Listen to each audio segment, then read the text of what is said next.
Greetings, loved ones. While physical injuries may or may not be immediately visible, abuse and neglect can have consequences for children, families, and society that last lifetimes, if not generations.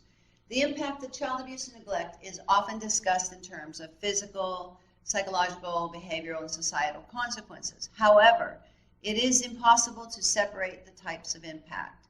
Today, we're going to discuss 6 more short-term consequences of child abuse.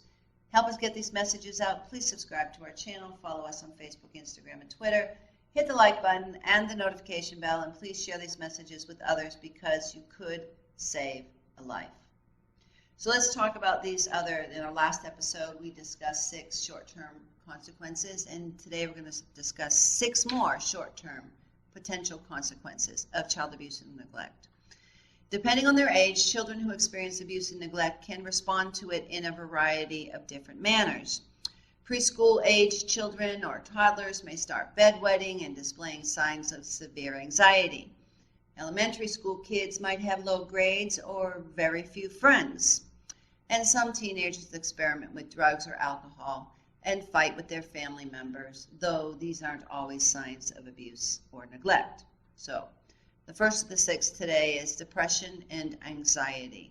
Teenage girls have a higher chance of developing depression and anxiety from physical, emotional, or sexual abuse. However, a child of any gender or age can experience depression and anxiety because of abuse.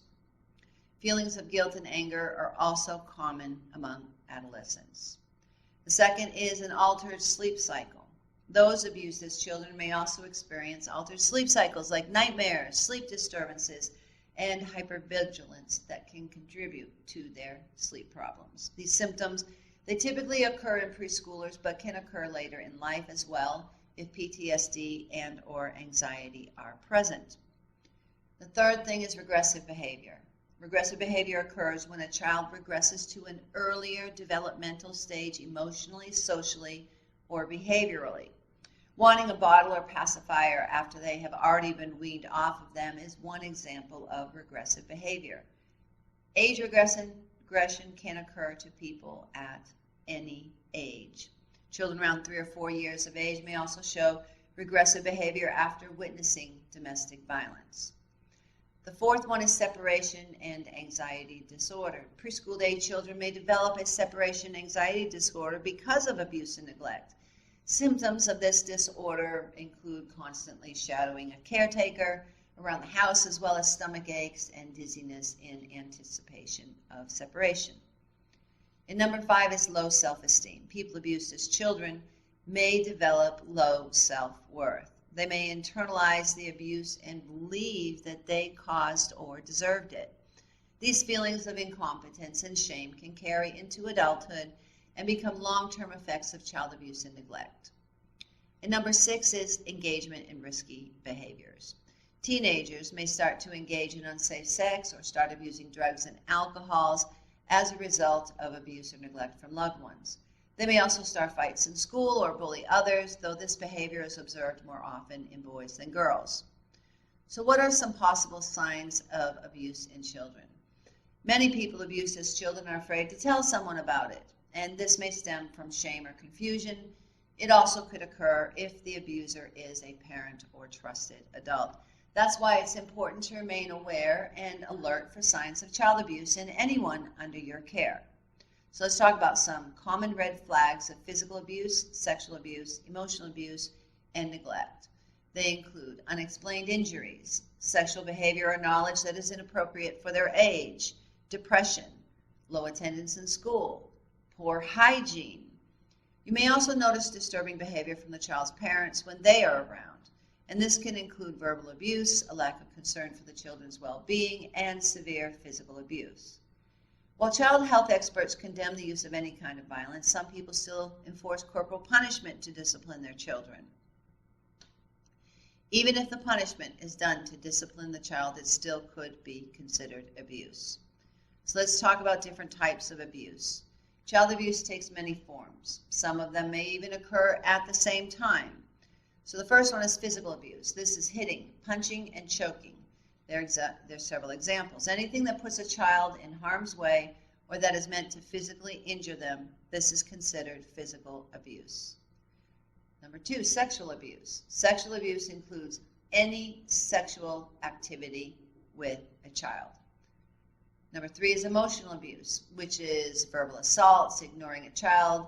These things negatively affect their self-esteem and emotional well-being. Number 4 is neglect. Neglect is failing to provide adequate food, shelter, supervision, education, and health care, and it is considered child neglect. So how can we prevent child abuse and neglect? As a parent, you can work to prevent child abuse and neglect by ensuring that your child is always nurtured and looked after. As a friend or relative, you can help babysit or look after their kids and keep an eye out for any of the potential signs of abuse that we discussed about if you suspect that abuse is occurring.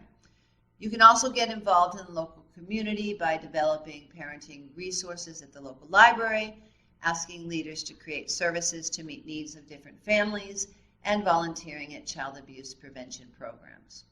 So how do you seek help if there is abuse?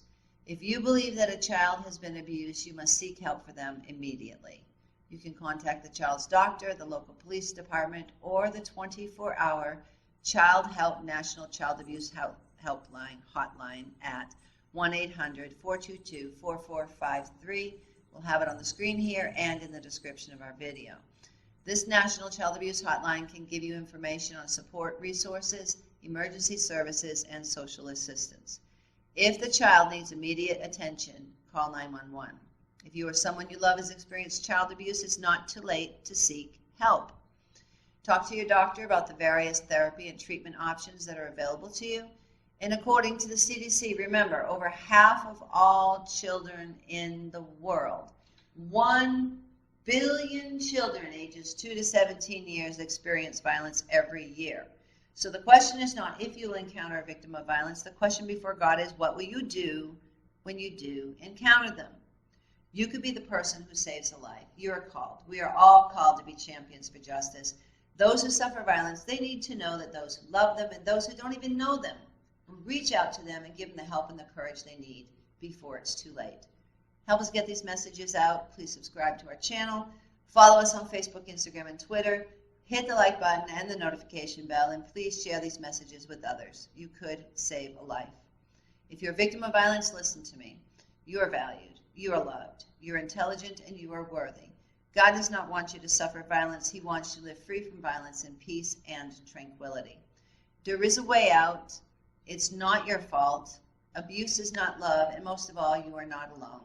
If you're a victim of violence, reach out to someone today. If you find yourself in a dangerous situation, call 911 for help. If you know of a child who's suffering violence, tell the authorities. In our next episode, we're going to talk about abuse, accidents, and supervision. Until then, God bless you.